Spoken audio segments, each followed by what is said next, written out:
11h passées de 6 minutes dans ce studio de la 97.2. Nous voici à présent de retour dans la seconde tranche de cette émission Grand Débat. Avec moi, l'équipe au complet, Alpha Bakar Diallo, mais également Moustapha Bachir Diallo. Vous êtes nombreux à nous pratiquer du côté de la ville Carrefour Mamou sur GPPFM Mamou. D'où Madame Ba et également Lamarana Ba assure les données techniques de ce côté. Et du côté de Zérékoré, c'est sur Émergence FM, à Conakry, c'est sur Fotengolen, à Dakar, c'est sur Folie TV, Folie Media. Un peu partout à travers le monde via notre site internet au www.gppguinée.com. Mais également ici, à l'Abbé, c'est GPP l'Abbé. Nous savons que vous êtes nombreux à nous pratiquer du côté de Fellokundwa, de Gadaoundou, pourquoi pas, du côté de Balaya, mais également de Tchangelbori. Vous nous pratiquez du côté de Lafou, mais aussi du côté de Djuntu et de Korbe, vous avez compris, c'est dans l'Eluma, de Yembereng, mais aussi de Dongel Sigon, c'est dans Mali. Fafaya, c'est dans Koubia, ici à l'Abbé, un peu partout, à Noussi, à Afia, mais également à Daralabé. Vous avez compris, c'est dans la préfecture de l'Abbé. Les 24 de la commune urbaine, mairie, on ne vous oublie pas. Merci de nous avoir accueillis. Depuis près de 10 ans maintenant, on est là avec vous. Merci pour tout ça et merci à tous ceux-là qui nous pratiquent du côté du marché central de l'Abbé. C'est CCG, Comptoir Commercial Général, qui nous accompagne dans cette émission. Vous aussi, continuez à nous écrire sur le 622 40 61 61. Haïsi Yahoula Ali Moustapha Bachir Diallo. Charles White Wodi do ko yewti piji boss de termes techniques hidong heda. Oui, bari madori men hulata on va tenter au moins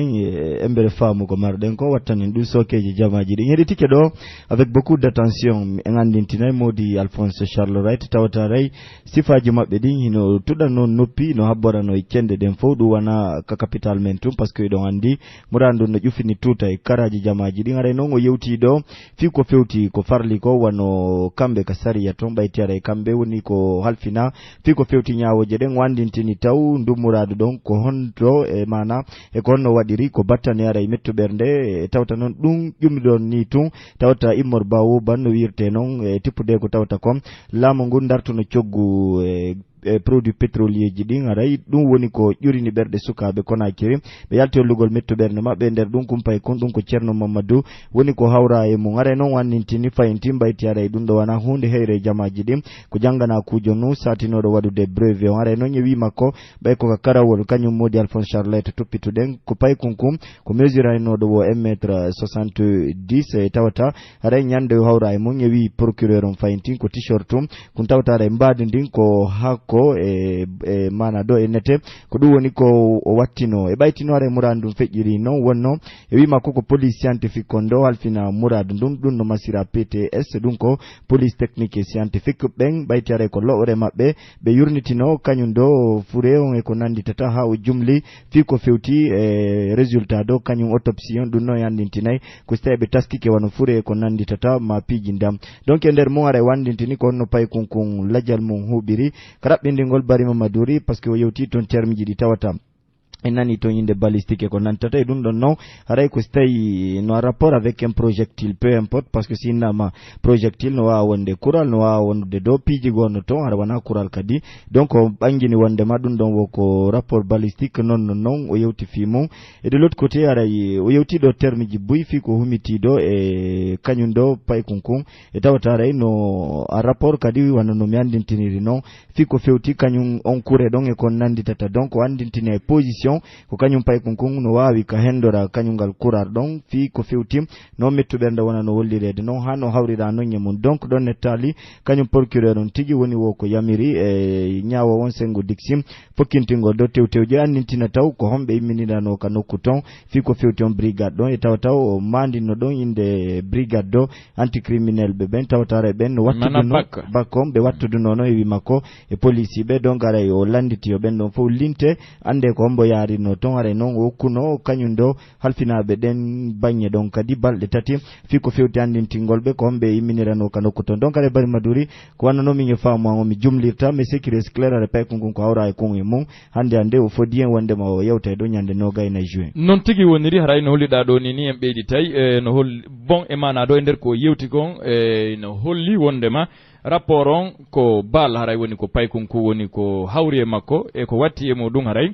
ko tire à bout portant parce que holli do ko horizontalement e mana do murandu woni ko wadi de ngandi si tawi woni goddo fewtini felli de façon horizontale, il n'en est pas question a goddo landete si tawi woni c'était quelqu'un qui a tiré dans l'intention d'atteindre une cible. Donc kono woniri haray tigi yong si wateni cible makko. Donc raison pour laquelle si murandu woniri do nini be yahi non habe woli ko ndano terme technique jita woji enen si nani no ne fi traumatisme balistique ko nandi e mun. Donc ainsi kayma arme lourde wala te fi mudum. Mais bon, ce sont eux qui sont des spécialistes hum petit be fi mudum. Donc nder do non andintini ngaray ko bakko wonno e den no kure ko watti e mudum o landike haray tigi yon yo fourni sane d'abord liste ben agent be wonno be e den no kure don fou yo be ande ko hombe wonno don on se matin fi identification o wawe jokkitede wadugo ngol ande réellement ko hombo e kambe yanobe e den nokkure don on unité déployanodo don on wawe andede mabbe haray ko hombo woni ko o tiri. Donc nder dum non haray woni ko 72 heures woni ko lande be mana do balde tati si tawi woni mi fayali e lande ko inni non kadi haray wonde ma loi on foppo wona ko applica ko yowiti e fi ndumurado do haray non o wani en garde kala be jettobe ndumurado do wada récupération politique. Si tawi woni goddo wadi dum waccanta on tigi webe sariya on accanta on tigi ko watti mudum wonay ko parke on jetti kongol ngol nyande nogay e jowi nogay nay pardon nyande nogay nay juin 2022 mana 24 juin 2022 fi yobe artu e mana do ko buri ni ko yobitin fi haray muradi wawadi wadede din c'est clair pay ko feƴini yo Allah fewnu e yafomo au temps du pardon du professeur Alpha Condé. Très souvent dengan de sifa dimpiji be inna ino be wadde autopsie ni eni kasakitorum ronke yede ko honto wadi fendo ko otowal dalengal bal hawri inna de projectile hawri e modum kambe be inni ko bal ka parti ton wobbe gono ton inna bon police scientifique ka dama et tout ça hollano wonde ma be yaltina jamaji di rapport aka sayum fendido wadali il y a eu assez de personnes tuées. Donc be warabe no fop à chaque fois stawni be warama très souvent si ay ha innama donc be jette be wattino e wobbe collectivement et tout na be wattino e ga berde bambeto wonano ko laamu ngun e sayiji sali parce que be innay e hino be wadde autopsie ji mabbe din. Donc konde autopsie gasi wadde wo kono e nder do leyla matériel fa konde nin hier wiabe wonde ma haray no mayi e fi situation politique fo min personnellement c'est une première yomi nanu sifa o rapport do e hino jange webitane jamaji din inne wonde ma hunde kari wadi e ko hunde ko dun do woni sombo wargol karijo mayde makko nden ko dun do en nani do l'ex ministre de la sécurité en l'occurrence Damantan Albert Camara ka o hulali o amali wi'ugol jamaji di wondema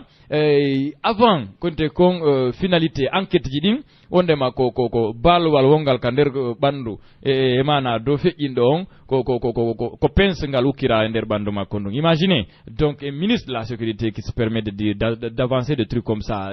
hara enquête inno inano fokkintinna hay enquête to gasali déjà il donne des résultats avant la fin des enquêtes. Donc raison pour laquelle c'est tawi woni muradu ndon hari hino ngakki e hinon sonjini be salotono à chaque fois yalti webitande jamaji din rapport on et c'est une première mingom personnellement yomina nous pas simplement ka Régnal Alpha Condé kono a République de Guinée c'est va dire rapport ji do hino wade de on espère que tigi yon no be fokkintini do ni Alpha Boubacar Diallo muradi din yarayno haniri non tawa tigi yon humpitete ande ko hombo wadi dun do e on tigi wawe rewnede e sariya on kono non iwtata no wirte non maydo mayi walla fewne yafomo yalla fewno yafomo no hollirani ray ko don ko tori den c'est ça aussi ray en jentike do Charles von Schreight ray muradin buy woni go fami e nokkel go ma cobbil go yewtadi kono buy kadi ray wonali ko hocci e nokkugo ma ray ratibe e passage go mais ce n'est pas du tout facile quand même parce que 6 pages artugol e dum don fo ray no mettifi kontun e ko wawten manditade ko fewti dewter Charles von Schreight arti e mbadi fure pay kunkun kumbe hewtina kun ton ka laptan sengo ka morgo warti badi makko bandum der e bawo parce que c'est nanama wonde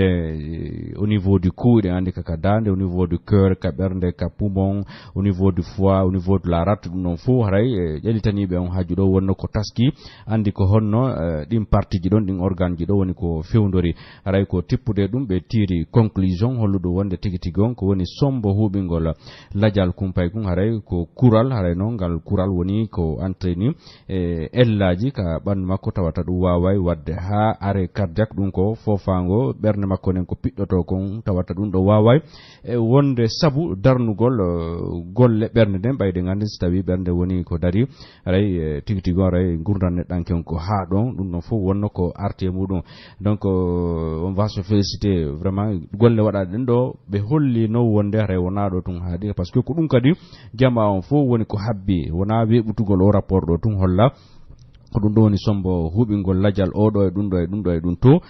jonna instruction ji kadi to e ga yo wadu golleji mabbe din fi ko fewti on haaju don haray ko e wadu golleji mabbe jusqu'au bout parce que le plus souvent enen kamen do e wowlay tum fi ouverture d'enquête buina tigtigon enen yetum ouverture d'enquête en yata jofingol enquête jidi haray ko dum don woni ellan ko meden espérons pour une première haray tigtigon ka leydi meden do wawete andede ko hombe ma ko hombo woni ko fagitani hubingol lajalo dès l'instant déjà kanko tigire o holli wonde no anda ko hombe imminano do parce que stawi intervention wadete maintien de l'ordre wadete nokkure e sare leydi no ko kala kadu wadete haray innete ko o unité do yo yawno kelkare o unité do yawno kelkare o unité do yawno kelkare no anda ko hombo woni din unité ji don hewtunobe ka nokkure don de nyande wadi on intervention don ha lajal kum paykun do woni ko hubina donc rewne kasaria fo sedi to wonde ko kaarijo ma ko beedo woni sombo hubingol lajal kum pay ko wete kum Cerno Mamadou Diallo tawata vraiment lajal makko woni ko hubi donc bayno o fodi wonde le parquet communiquera be hollibe wada yewtere le 24 juin ara yowo do arayno habba andugol fi évolution enquête ji din ko honnum woni gilandema le 3 fejjudo do kabe hendina o rapport do ndu kaydiri ha le 24 ko golleji hondu woni ko wada ko tewteji woni ko wada ko honnum hebi e der den tewteji don fiyo jama burtu vraiment tabitude ka fondoji mabbe wonde ndu murad waddu don du yegginte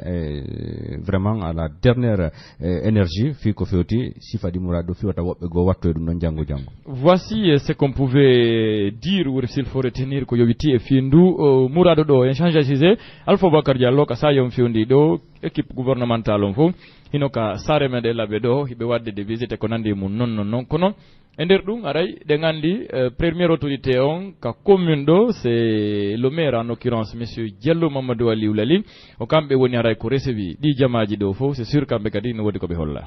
Oui, c'est ça, et dans restaurant de mabbe, est-ce que be humpitama, be teddinirama, be disama, be hollama, parce que no ulirani, no kala konti, même si c'est le président de la République, kanko tigi so hewti do ray ko premier comment dirais-je premier autorité ka commune taw ko maire on kon don tolnata werna jabbobe sitawi non be huno lawol kambe kadi be nakoni e ni me ngardi ko dum do dum don ko men fa lawadde donc dum fo wawe en yewdude makko anden ko honno be ebbindori kambe tigiri namon ha hande ka fewndi do ka sanfrendo parce que ni les activités ont commencé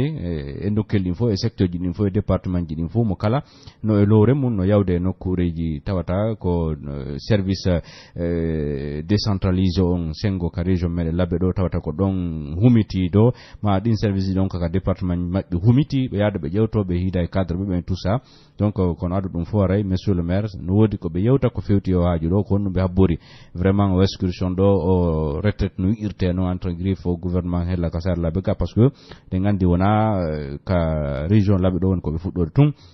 be yari zero ko be yari kankam be arti sengo labbe ga donc ray certainement no wodi ko hakkil mabbe kin jonni ko fewti o haaju do ko honno commune on fewndori hande est-ce que ibe ebbi ebboje fi hewtingol parce que c'est la bonne occasion, c'est l'occasion à jamais fi hewtingol ben tintida ben département ji din fo secteur ji din fo woni ardinado coura woni ardinado ndiyam woni ardinado fi laawi woni ardinado fi darno diji woni do ardinado kala ko humondiri do e fi bantal fi ko do le misidaji hayte der len din fo aray ben no kodi en do. Je crois que c'est la meilleure occasion à saisir. Monsieur le maire Nogassa, notre hasi ma no tamdina woday ko be tintidi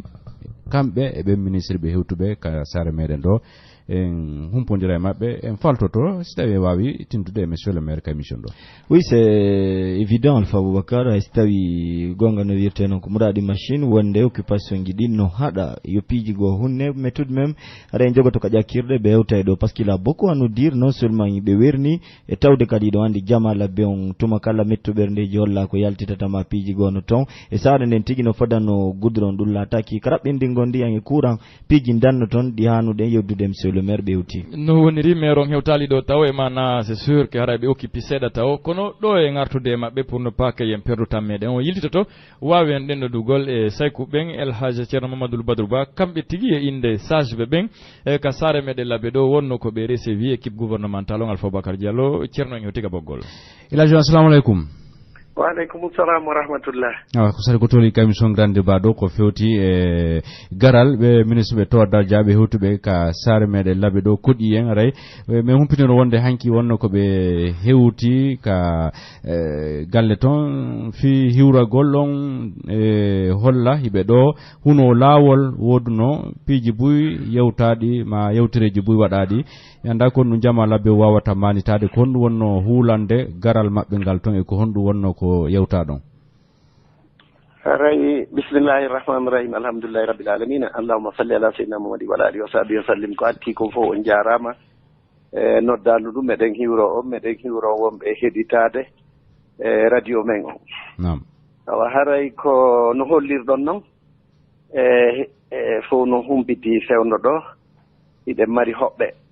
premier ministre on e gouvernement makko on fof wiyeten ino koɗi en kasare meɗen laɓe ɗo ɗen na ko joyi en nanno ɓay ɓe waɗi gérécoré ɓe waɗi kankan en humpitino wondema haray si ɓe wi ɗon ko laɓe ɗo ɓe woni e arde ɓe wona ɗeɗo balɗe awa telemma ka juuragol ko onon ɓe warri haray simoko baaɓe ma ɗum hoɓɓe hewti laɓe ɓe wi'ay hiɓe hato jini e hiwrodirgol e moko baaɓe laɓe awa ɓay gouverneur on humpitimen wondema ɓe waɗi programme on hewtugol kay boru ka ceerno Ali Ɓuuɓa ndiyan ɗo ɗen ɓaawo Alansara ɓay min juuli Alansara on min holliti moko baaɓe laɓe ari habbiɓe ɗon haray amma habbagol ngol kañumma eko feƴƴi ɗon nde wonno tum en humpitike ɓe hewtay laɓe awa Allah waɗile fewno ɗo kono wonɗen e nanirde noon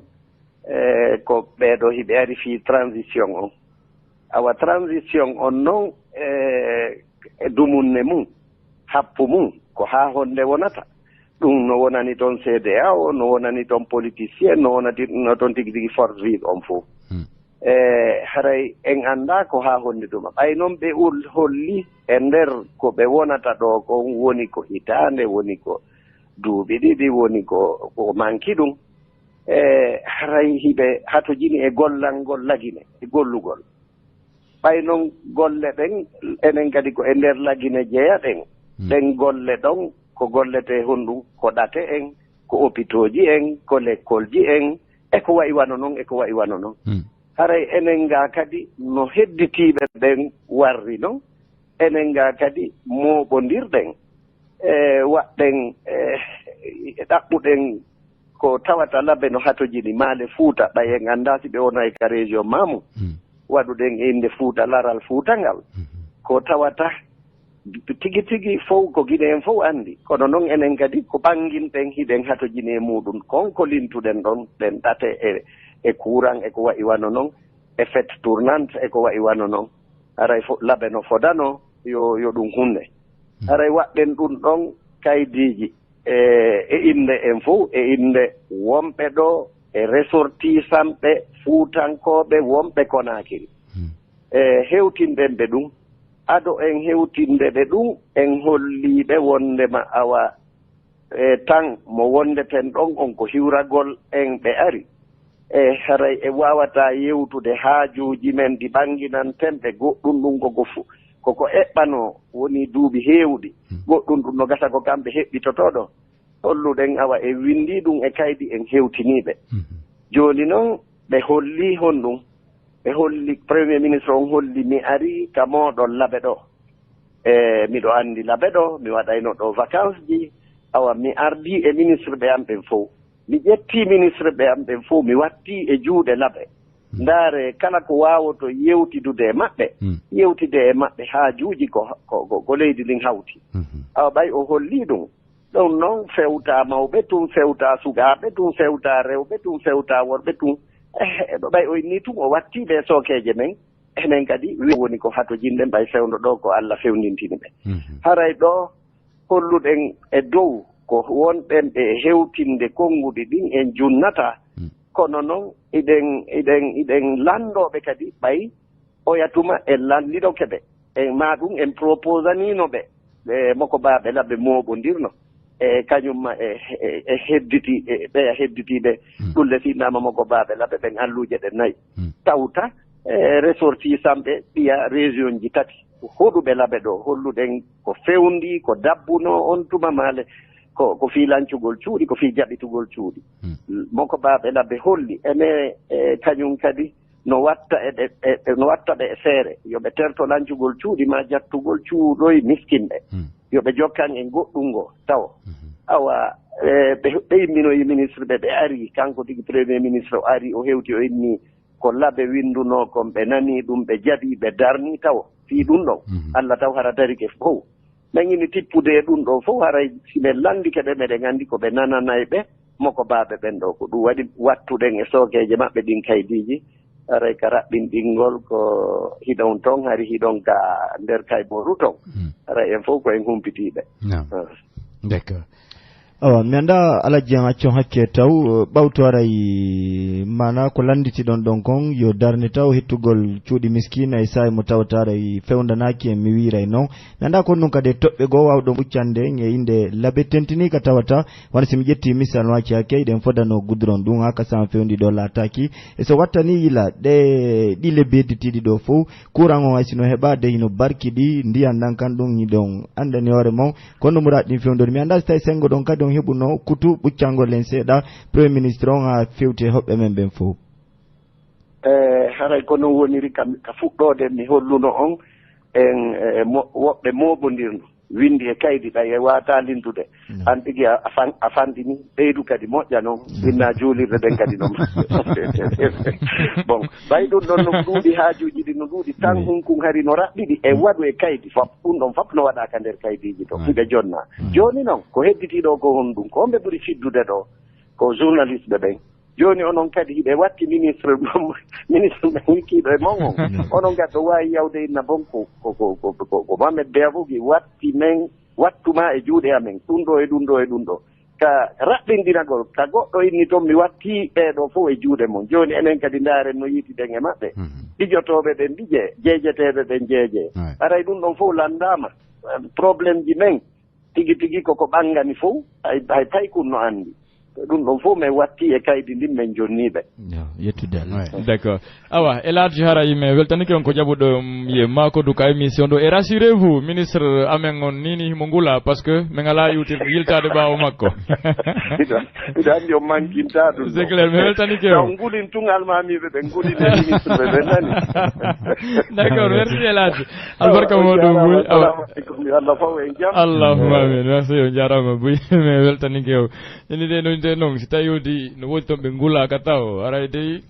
ministre de l'information kañum fuɗɗama tintide de voilà winda wola e fof no fewtinimo kundule mum ɗen nini e ɓe accirtake ni Alpha Boubacar Diallo c'est sûr bon heeɗike e saykuɓen ko maki ɗo kon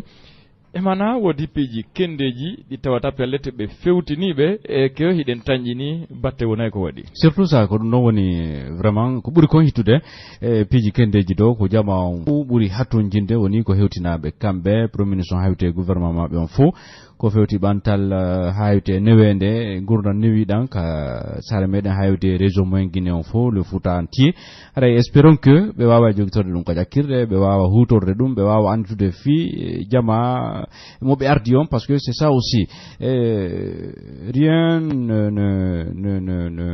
n'importe waɗugol murad ɗin e kaydi windama ni na hewtinaɓe so tawi ɗum ko katirwar joni ko waɗoyte ko si tawi ɗum ɗon wonay ko table ƴetta walline table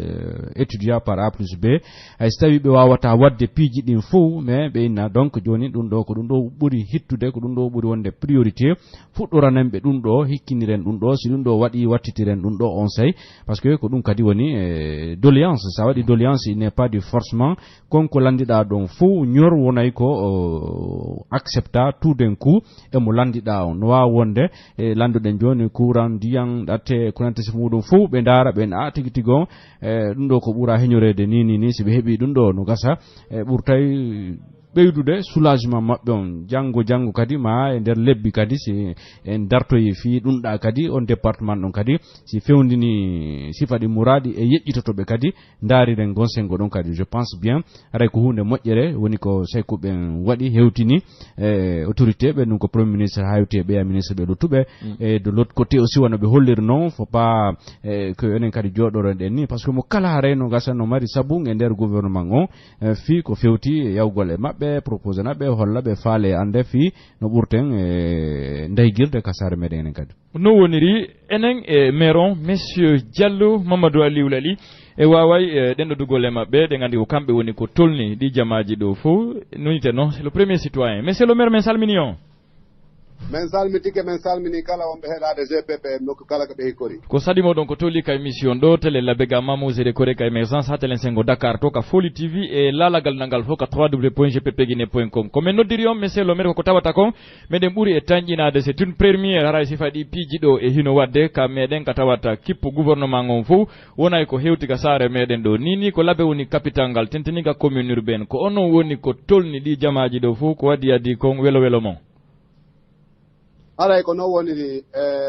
ko adi kon fof taw e inde jama labbe on ɓay ko inde jama labbe on haray kala komin woni huwude komin yewta haray ko inde jama labbe on min tottuno farilla fewtuɗo wernugol koɗo donc ɓayano holli ɗon noon ɗum ɗo ko hunde heyre ka tawata gouvernement on ila e premier ministre e ministre ɓe makko ɓen fop e sectoriel ɗi fof e hewtu ka intérieur waɗa ga conseil interministériel e conseil ɗo e waɗde ɗin haray ko hunde heyre haray ko teddungal jama on ɗum ɗo fof mi wawi wernude ɓen ɗon fof ɓe wernama mo kala heeɓi ka wona haray ɓe hewti ɓe tolnama golleji ɗin kadi fokkiti mi andintina e wano ila e ase ɓe fuɗɗi hewtude ko hanki premier ministre on sakkiti hewtude ɓay o hewti ɓe holli haray aranum ɗum to fof taw ko ɓe faalete ko yawgol hewta ka mawɓe laaɓe ɓen ɓe huno laawol ɓay sa hewti e misiide a hunoto laawol joom misiide nden min hewtoy haray ka kayboru ceernali ɓuuɓa ndiyanta e mawɓe labɓe ɓen fof e wonde Elhadji Mamadou Badou en no ɗon ɓe habbiɓe ɓe sanniɓe ɓe tolniɓe donc ara ɓe jokkiti golleji ɗi d'accord oui à part ça mi anda so tawi ono e maɓɓe on fuɗɗi heɓude tintide yewtidangol fi piijigo ma so tawi ɗum ala ka programme ma so tawi ɗum eɓɓaka ɗum ko ɓe ɓay men en andi d' abord ko honɗum ko hittude e ɗum ɗo koko tawata ko laawol ngol ɓe rewri hay premier ministre on ko laawol ngol rewri ha yewtilaɓe ɗo donc ɓe yii temmeje ɗen ɗin mum ɗum simi ƴetti wano e alatti feƴƴuɗo ko neññande buye maɓɓe hewti ila e ase déjà ɓe puɗɗi hewtude ɓaye ɓe hewti wano ko ɓe atti yiide kon ɓe naadu woɓɓe maɓɓe ko jemma hewti ko 21 heures men jaɓɓi woɓɓe ɓen ɓay ɓe hewti kono ɓe ndaare ɓe naati ɓe tawi saare laɓe nden no neɓɓiti bip ɗum ɗon tigi atti ɓe frapude taw wano ministre administration du territoire o ɓay men tolnima ko puncum ɓe hoɗi mi werni ɓe kamɓe tigi ɓe ni jaka noon laɓe no neɓɓiti min ko jama laɓe on ko ɗum ɗo wuuri ina courant ina ndiyam ina laawi donc o gandi ɗum noon tigiri woni taw atu molanaɗo ɓay kanko tigi taɗa o yiyani hoore makko e kadi ni fayda kamɓe ministre ɓe ɓen ɓe fopp maɓɓe kaɓe loosi toon d' abord hôtel ala yer hôtel ji ko waɗi koko seeɗaji ni ko sapato e o saala ɗo wolte ti hôtel e goɗɗi ko e seeɗaji donc ko heɗiti konko e galleji ko groupe électrogène joni a ƴettede naɓe huɓɓine fiye ɓe heɓu courant on andi pellet kamɓe tigi ɗo e ngal ɓe wuuray no jama labbe o wuurino ɓe yiyay ko honɗum tampirɗen donc ɗum ɗon tigi haray ɗum ɗon impression an arano on ko ɗum ɗon haɗa meɗen ɗoɗude maɓɓe ɓe yii mu raɓɓin ini ni ministre ɓe ɓen kadi mo kala e lowre mum wano ɓe ka cellal ɓe ka environnement ɓe ka administration mo kala no yiitude secteur uji mon hina waɗigol conseil des ministres ɗum iɓe yawde service ji ɗin ɓe ndaara ko honno ɗin service joni fonctionnirde kamɓe tigi ɓe yiya ɓe meema donc ɗum ɗon no tawa e ko ɓuri hittude e garal maɓɓe ngal d'accord ene monsieur le maire mi hiɗanale monsieur Abbé Sylla ka courant e ndiyanɗa par ce que jamanu no ma poti ɗum han feƴƴiti kadi hole meɗen yiiɗa monsieur Abbé Sylla ko premier ministre on tigi men ɗenɗodata si Allah jaɓi men duwa tindudude e maɓɓe meɗen waɗi si Allah jaɓi komin yewtata ko jamal woodi muusendiji jamalaɓe on fof meɗen mandini si Allah jaɓi min yeɓitana ɓe fof kadi ɓaawa yeɓitangol ɓegol kamɓe tigi ɓe yiiɓe ɓay ni so ari ka gouverneur ɗo ko ɗo ɓe woni wadde conseil des ministres maɓɓe on normalement saare mawde wonno saare labbe pellet no handuno e ka tawata si gouvernement on hewti hara no woodi kaɓe saalji kelɗuɗi kaɓe natata hara courant no woodi ndiyan no woodi suturaji kelɗuɗi no woodi hara vraiment golle maɓɓe ɗen ɓe waɗede no haniri kono ni ka wonɓe yewtude ɗo ka gouverneur ka salle de réunion ko ɗon woni wadde conseil des ministres maɓɓe o ni karo no wallinede nokkeli goo ni no pentirede nokkeli goo clim no installérede nokkeli goo donc ko ɗo ɗon ɓe andata ko ha on to labbe accira ɓaawo télé maga développement par ce que hina ko jama woni darnude kon ni ɓe yiyay ɗo ɓe tawa pellet ko jama labbe ɓay ko ɓuri kon e nder temenere humpade capanɗe jeetato on fof kaka galleji woni galleji ɗi jama on darni aray naynugol ko état on darni donc kamɓe tigi ɗo laaɓanayɓe poste pellet labbe ala labbe gollaka labbe heɓali hay fus ɓayina en suuɗidir ko ɗum kadi min hollataɓe hina ko suuɗete ko ɗum kadi woni farilla men on menen ko ɗum kadi jama o yamiri men ko ɗum wonɓe wosirata min hollaɓe haray ɗi ŋakkereji ɗon fof kadi d' accord mi anda monsieur le maire si tawi woni programme lannama établisséde onon e maɓɓe ko honde tuma wawoto makodude ɗi fiiɗimpiji ɗon e weeɓi tan on ɓe enen jamalaɓe on ko honɗum wonɗen e fottude e faaleji men ɗin ko honɗum bon mi lannali taw min lannali heɓude programme validé on kono miɗo ɓuri tanƴinade wono menen maire ɓe ɓen ko faɗɗi janngo alkamisa men tintiday e maɓɓe miɗo tanƴini donc haa ɓe lannata o conseil interministériel maɓɓe on ɗo ko on tuma noon ɓe jonnata programme hedditiɗo on suite mum on ɗo e juma arowo on haray ko honɗum won suite programme on kono noon koko men ɗiɗon kon menen déjà meɗen heɓiɗi meɗen jindude meɗen ɗowdude woɓɓe maɓɓe kadi nokkeli ɓe yi laawiɗi min holliɓe woɓɓe ɓe wano yawgonani ka ceerno baduru ko woɓɓe ɓe inno men taƴitir e daɓɓal ngal ɗo mairie min inni o min rewnu ɓe hoggo mbuura kaka pammeji ɗon min rewni min ƴawri ɗon min yeehi mosqué ɓe yi gayɗe ɗen fof kamɓe tigi ɓe ndaari ɓe tawi ko honno saare labbe nde wayi donc ɗum ɗo laaɓaniɓe ɓe anndiri si tawi jama on pellet no hetti e si tawino tan jama noon yiyata kowoni ko farli ɗum konno wadde ɓay pellet meɗe weltani jama labbe on ɓay pellet ɓe surri labe ɓay ado ɗum ɗo wadde hari soy e fuɗɗi ka yaltude woɓɓe en na ɓe tolnetake ɗo woɓɓe en na ɓe sakkotoɓe woɓɓe nen ɗon ɗo on anndi woɓɓe no jooɗi tun Conakry ɗo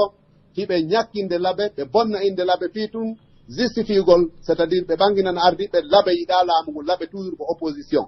ɗo hina parti politique menen enen labe recevu ɗen ko équipe gouvernement de transition hiɓe ari waɗugol golleji maɓɓe en tolnayɓe hollenɓe ko no labe wayi noon hollenɓe no labe pewdori noon ilandema ɗo ɓe yii ɓe faami ɓe andi ɓe meemi on tuma noon ko kamɓe andi haray ko honno solution hombo ɓe addanta labe ila ɗo ɓe wata innude ɓe anda ko honno labe wayi ɗum noon kadi ko na labe saare nden tum ɓayi hiɓe yawde hay ka sous préfecture ji wano hanki ministre ɓe ɓurɓe ɓen ko kamɓe yansugol examen ji ɗi sous préfecture ɗi ɓuri ɗin ɓe yeehi wano ɓe yeehi Koubiya ɓe yeehi Mali ɓe yeehi Lema donc ɓe yiyay région on ko honno wayi ɗo tigi tigi o laaɓanaɓe poste e ngaal donc ilandema ɗo haray si tawi hiɓe mari fondo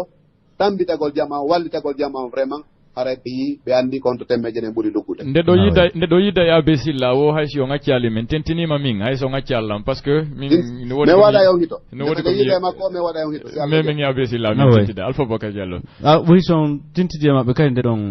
ɗowtaɓe tumago wano ka nder saare ga rewnoɓe mairie ɗo lawol no jippore ɗo yaltitoy ka station haray ɗon kadi ɓe anda ko lawol ko centre ville ngol ɗon kadi woni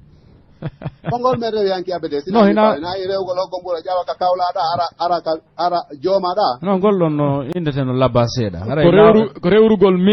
c'est mairie donc ko mairie ɗo tippora ɗo yaltito rewa ka joolol ɗo yaltitoya ka station ka gare routiére d'accord lawo raɓɓunugol potno kadi mi sikkaɓe jaɓare to andi ɗo kadi haray woɓɓe maɓɓe eɗon andi capitaine Nadis Arno ɗo rew sase ɓe sikki kanko e matan sase hewro ɗiɗi donc haray woɓɓe maɓɓe kam no éviti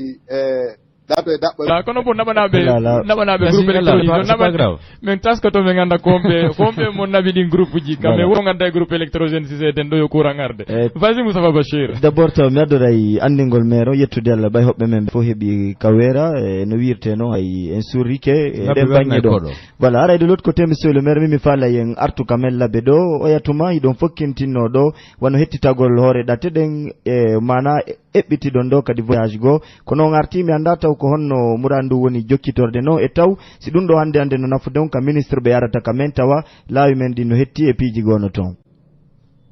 d' abord ara mi andina jama laɓe on ɗum ɗo no tawa ko ɓe atti félicitude taw ɓe kaɓe yeehi wo laawi ɗi no hentini circulation o no wano ka saare ɓay hari buye maɓɓe no andi saare laɓe nde no ñokkodiri donc ɗum ɗon pellet haray ko ɓe wi men ko félicitation koye men ɓeydu jokkitade ɗum ɗon laawi ɗin hentino wano woɓɓe maɓɓe ɓuri wiime wano ɓe ka environnement men holliɓe haray men faala kala ka hetti to men faala labbe kañum kadi hecciɗa wona saare hecciɗunde wano so ndaari rentré on ilandema sapatu ha jooɗi ka tenkisoɗo nano e ñaamo ɗum noon fof hara hettike ɗon kadi koko hana aménagéde leɗɗe tute espace vert ji waɗe tawa sa hewti ko ka vraiment ka saare ka hentini e wono holliɗa noon aray e balɗe ɗo no mi yawno min tummodiroy kente kisumu e nder Kenya kono ɓaymi inden saare ɗon ko wiyete ville intermédiaire no wawi saare a indira nde laaɓe ka inde mais ɓaymen hewti ɗon pellet menen invité ɓen tun e nder aduna on fof kadi ko 11 000 personnes potti ɗon iɓe jogii ko fanɗi ɗo telen 220 hôtel hara ko jani kadi donc min fof menen no fof min wernano donc mi daari mi tawi miɗo suni sago an ɗum hara labbe kadi kippuɗe ko taade ko labbe no tawa ko wiyete kon jaye ɓurɗe mawnude ɗe nder laggine hara sa naatino ka saare labbe a taari on ko laawi goudronaɗi ko laawi heccuɗiɗi hara laawi ɗi no henti jama on no teddini saria hara ko ɗum on tigi yeloto sago mo on diga ɗum woni nafa wurin ko on tigi on yaltanɗe yaha kon hina on ndema ko jawdi on tigi on heɓoyde ko expérience e mun ɗen donc haray laawi ɗin vraiment ɗe ɗike men jokkay kadi fiye ɓeydu hentinade saare nden nde foofa nde wawa saare haray na tawata ko saare kamo kala waɗata ko faala sahay ka faala e nokku ka faala voilà monsieur le maire aray so ñiwi e ɗen baŋnge ɗon pular no wi wo kelle jokkata fori acca jombajo mi anda so humpitike président conseil de quartier men tata on men humpitike wondema no way do wasi tawi ɓe jonni tipilasi maɓɓe on so tawi vous êtes saisi non woni haray ɗon kadi min hendike ɓatakuru hanki e telen e 3 heures sina mi fawi ko fawi seeɗa e kamɓe tigi ɓe hewtuno ka bureau amen ɗo ɓe watte sokeji amen e tampon on e ɓatakuru hollundu haray e ɓe jonniti ko ɓe halfinako ɗum ko noon woni ɗon hara miɗe wawi on confirmande ɗum ɗon d' accord est ce que ɓe artani on le motif par ce que ɗen andi ko tawaɓe e ɓurɓe e wakkilade e chef quartier ɓen ka meɗen ɗo fayda ɓe détaillanali min hay fus ko motif ko ɓe waɗi kon c'est pour des raisons personnelles ko noon ɓe wowɗi donc ɓe jonnal détail ɓay min faalano e ɓe toolo men ɗen ɗo ɗa kono ɗum ɗon kadi newanoki e min tawi ɓe seetini seeɗa ko ɗum min anndi haray seetane ɗo no toon kono noon iɗon anndi mari ɓe hoɓɓe ɗo e haray min waawali taw tefude min annda ko honndu woni nder ɗon kono noon si Allah jaɓi min ipayki sanka mi wonde yewtude ɗo no gayniɗen ɗo meɗen mari joni urgence menen conseil exécutif on min yitiday en haɓɓina woɓɓe ko era on dossier ɗon si Allah jaɓi on aurait appris e source ɗi ɓen hendi haray hakkunde maɓɓe e sukaɓe ɓen ce n'est pas beau fixe ka sakkitorum ɗo ɗum no tawa e somboji goo ɗum noon fof min tefa min annda si min ndaara si kala komin haani wadde kon fiye ɓuttu tat ɓiɓay ɗon anndi ay meeron komo tata ko ton o hoɗi donc haray min wattitirtamu randu mbawa si Allah jaɓi min ƴetta pay hanude ƴettude ɗen fof fi si tawi ko lurral woni nanɗodiral heɓora eno piiji ɗi yaara no haani yaarude ɗon fof si Allah on jaɓi aɗa ɗum laatade aɗa ɗum wawde newade ko honno quartier on heɓilorɗo ma eɓɓirɗon fino ardore kenenti non iɗon anndi si ifa ɗum ɗon si waɗi e chef secteur ɓe no ton o no woodi ɓe min haltinta kene gérugol ko wiyete kon affaire courante ha min ndaara ko honno mi réglata probléme o ɓen kadi min waɗa hito e maɓɓe min ɓeytaɓe halfinde kene ha mi wawa ndaarde no min gérera probléme o d' accord e monsieur le maire à travers koko woni fiɗɗeni ni ka saare meɗen ɗo tawde wondema kippu gouvernemental on fof no ɗo ñanda ko numar ɗon ko yewton jamaji laɓe ɗin ko raɓɓiɗi ka waynodirten ɗo d' abord ko weltanagol jama laɓe hara ko moƴƴa noon fi honɗum iɗon anndi kokomi yewti on naane kon woɓɓe no jooɗi Conakry ɗo ko yeeyayɓe woowo ko si ɓe yeeyi woowo heɓa nandi si wure maɓɓe fata hari déjà min mi noddama nokkeli buy awa ɗo koya watta yila ɗo watta wirto watta laɓe wirto ni e ni sahiɓe inna enen kan e arɗo kam o wikkotomo ha hande laɓe wikkaki ɗo goɗɗo laɓe ko saare ka démocratie ñiiɓi min miɗo weltori ɗum ɓay pellet laɓe ko welataɓe kon ɓe yettoma ɗum ɗo no hani ɗum kadi sa teddini saria an e laɓe o welday sa bonni saria an e laɓe on haɓay buy rewi ɗo gouverneur ɓe buy ɗon andi woɓɓen ɗo yawno ɗo ha woɗɗaci yawda ka juulirde par ce que kamɓe jama laɓe on ɓe haaɓi donc ɗo laɓe sa ari a waɗay ko haani wadde kon haray ɗum ɗon jama laɓe on meɗe weltaniɓe fi hon ɗum kadi mi weltoraniɓe ɓe surri laɓe ɓay pellet wernugol o jama ɗo fof ɓay na ministre ɓe ɓen tun ari département be no wondi e dongal maɓɓe ɗin pop no jokkiɓe journaliste e gardi e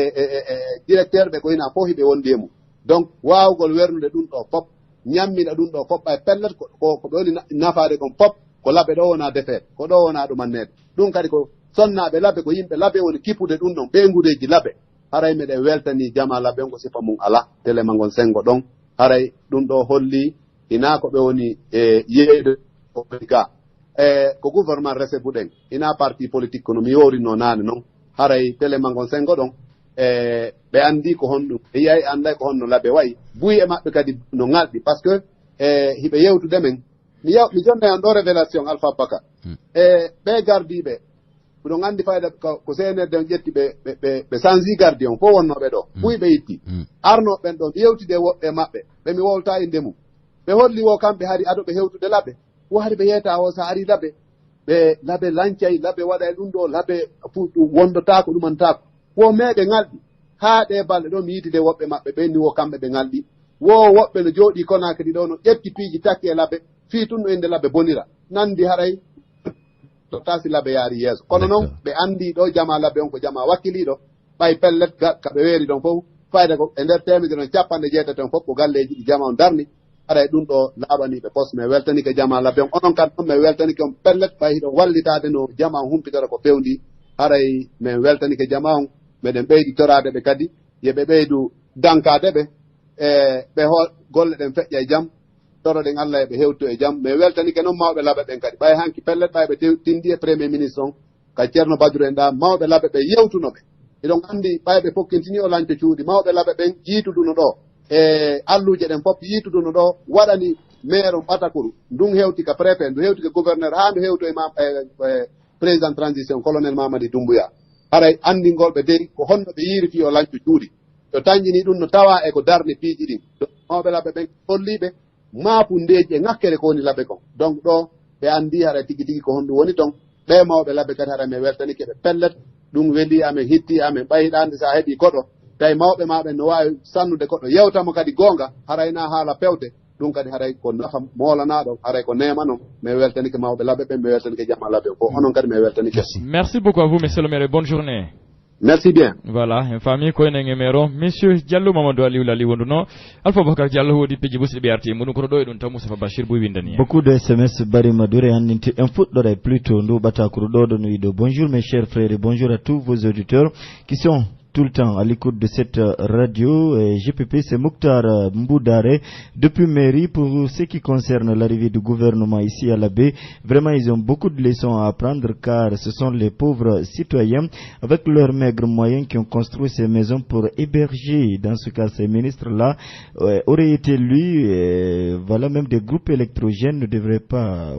Voilà, de Tanguini, c'est pas du tout le cas, Monsieur Mokhtar. Tankiare Hidowawi, wade komoji, mais tout de même, imo fistiji ko tawata konsare nden no obscurité totale tout de même ko watti dum ara imo weltori en jokkitoden kadi bataki din ka 622 40 61 61 o kanu wido bonjour ma radio ko hondum be foddi labe ara ko Modi Ousmane Diaya be woni ko landi dum batakuru donc kono tout de même ara Modi Ousmane mi do tangini ara ko doléance ji woni ko fewtinabe jaba wongo laro ya esa jarwe di jokkitoden bataki do kanu wido salut ma radio c'est d'Anfaka depuis Mamon pour ce qui s'est passé à Conakry. Alphonse Charles Wright n'a pas le droit de prendre une décision pour l'enterrement et même voilà le FNDC n'a pas le droit, vraiment cela appartient à la famille. Il profite donc de notre antenne pour présenter toutes les condoléances à la famille de la victime. Okadarenuido, bonjour, la voix des sans-voix. Ce qui se passe en Guinée, c'est regrettable que l'âme du défunt repose en paix et que la justice soit faite dans cette affaire. Et c'est Elage Mustafa Goundoupi qui nous écrit le SMS. Okadarenuido, bonjour ma grande radio GPPFM Fouta, vous faites bien et merci à vous. Okadarenuido. Bonjour ma radio, c'est lui, Shérif depuis Fougoui. Salut Alpha Boubacar, tout en nous souhaitant une bonne journée au Kadareno Wido. Salut ma fréquence préférée, c'est Dalanda Pilimini depuis Malaya. Et salut toute l'équipe de Grand Débat. Et elle dit que ce qui s'est passé à Conakry lors de la manifestation, c'est vraiment triste. Tcherno Mamadou Diallo, que son âme repose en paix. Merci et bonne journée à vous au Kadareno Wido. Njarama GPPFM, Kokanku Diallo Bantani, Kono Owe Bitali, Fondo Nki Makungi Fiko Fiuti, Top de Soba,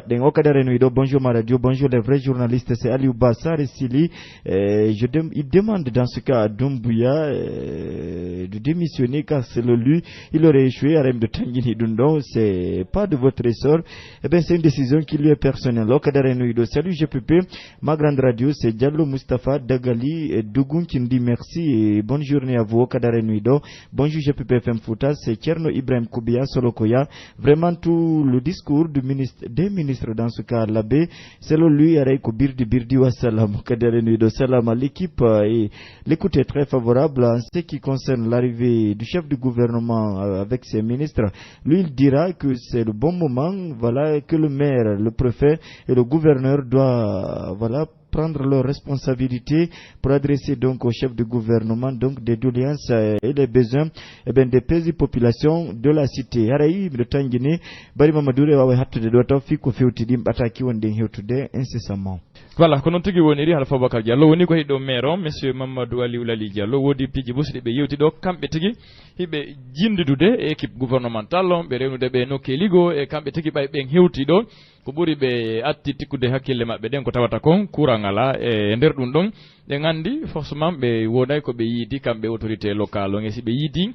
forcément wonay ko be jetti kongongol le inde jamaaji din e nyan inde jamaaji din fo kambe kadi woda ko be fewtini e mana do laamu ngun e be yet be andintinna be bay déjà na fi ko be anda be andintinna be wonde ma wa labe no haton jinni hunde kari no gasa wonno gila do na bieso e tigi yomuradi wawa battinde ouais surtout ça c'est de ce ressort ay ko hunde be hani wadde parce que no andintinda no kanko woni maire ala c'est ça aussi première autorité ka commune ben labe do haray ko kambe maire wawata wernude wawata hollude ko do woni to ko dum do woni dum do no kala ka yahete stawi be wadi hito e mabbe stawi be hettindi be wawa do to be hikkanobe yeso fi ko fewti e jinduruji mabbe donc haray ko hani kadi maire on si tawi woni andintini ben ministre be ko tawata vraiment responsabilité responsabilité no ben fi ko fewti muradi go di hatton jinde mudum wono wiirte non courandian e lawi ko nante sefa mudum donc hollugol mapunde jama labion aray ko kambe wawata wonde porte-voix, porte-parole vraiment jama labion fi ko fewti andintingol on parce que wona wonde haray be anda sawi wiete wobbe mabbe haray ko hobbe ka meden ga n'était pas en Guinée ko extérieur be wonno ko ton ko be jodi gila ko juuti ko transition do addiri be ga tout ça kono boy e mabbe hino wodi tawata vraiment ko andube labbe fota ko andube lagine de façon générale modja haray ko be andi kadi ko hondum mapundeji honde jama wondi e mudu donc haray ko yewtugol andintinabe espérons que haray ko dum don woni vraiment souhait men on faale men on din doléance ji din yewtoreji din mapundeji faaleji webi tante dibe haray be wawa jogtorade dum juude didi be wawa do en tout cas satisfaire même si c'est pas à 100% kono hara do vraiment piji gono to ngakkereji andeji buy di faaleteno den hara be wawa hebbitade ara wona yolutu ka hala don tum si sedama don be hocci hara be yeggiti faaleji men din ande men de Mustafa Bachira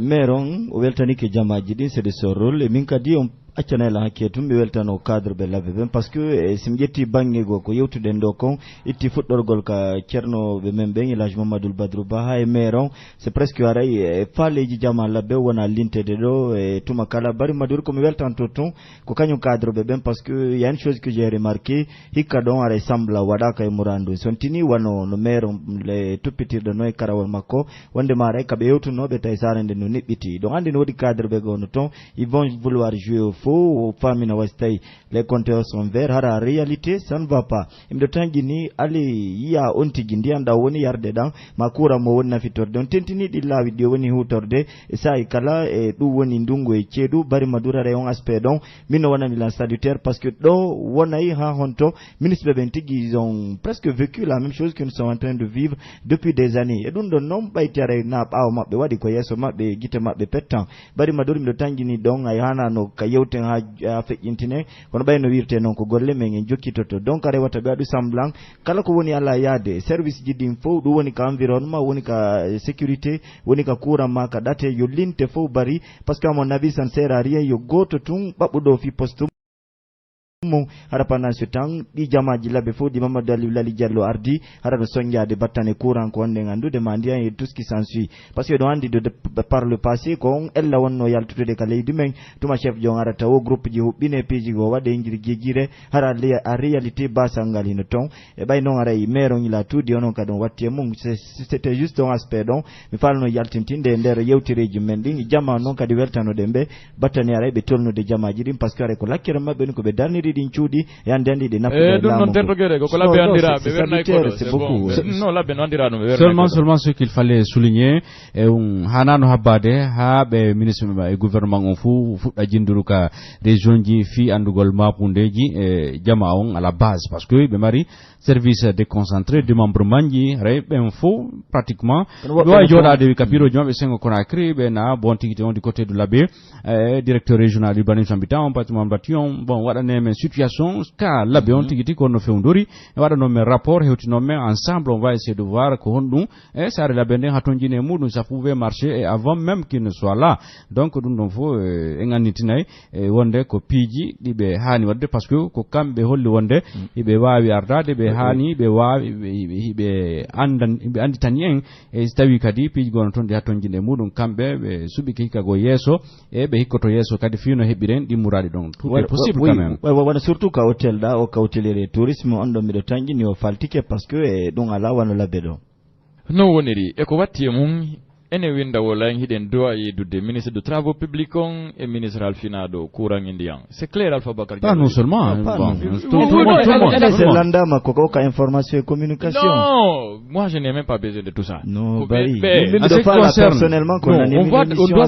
on doit s'entretenir avec qu'on discute avec elle vu que c'est une dame compréhensible on a discuté avec elle si tu n'étais pas là-bas laisse tomber ça les hommes de médias ont rencontré la ministre là si tu n'étais pas je parle pas de ce cadre là c'est pour le plaisir de la population on l'a rencontré, laisse tomber tout ça. Donc, il n'y a pas de problème sur ça. Qu'on fala de yitutude, ministre de travaux publics, on gagne ministre de hydraulique et énergie, ou quoi? En tout cas, ce qu'on cherche là, une diane courant, bon, c'est vrai. Le premier ministre, on va parler de lui. Moi, je vais qu'on mette le premier ministre de côté. Il faut rencontrer les acteurs principaux eux-mêmes. C'est possible.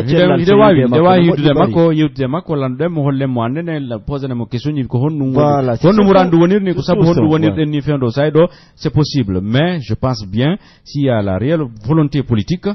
hewta ha ene journaliste winda wola massage be bento e ga ko pito ndirta ina atiki gon walle ne dundo woy ta tout ça donc aray ko be hani wadude toujours avoir tout ça abede il doit nous dire non pourquoi il doit être bon kambe ko argol be woni ko transition ni ko arno bendo bawdo woni gol lali be ari be tawi dundo e dindo ko ni ngakiri c'est cela donc ça c'est un expert ben ça ne va pas être facile nous faut c'est des arguments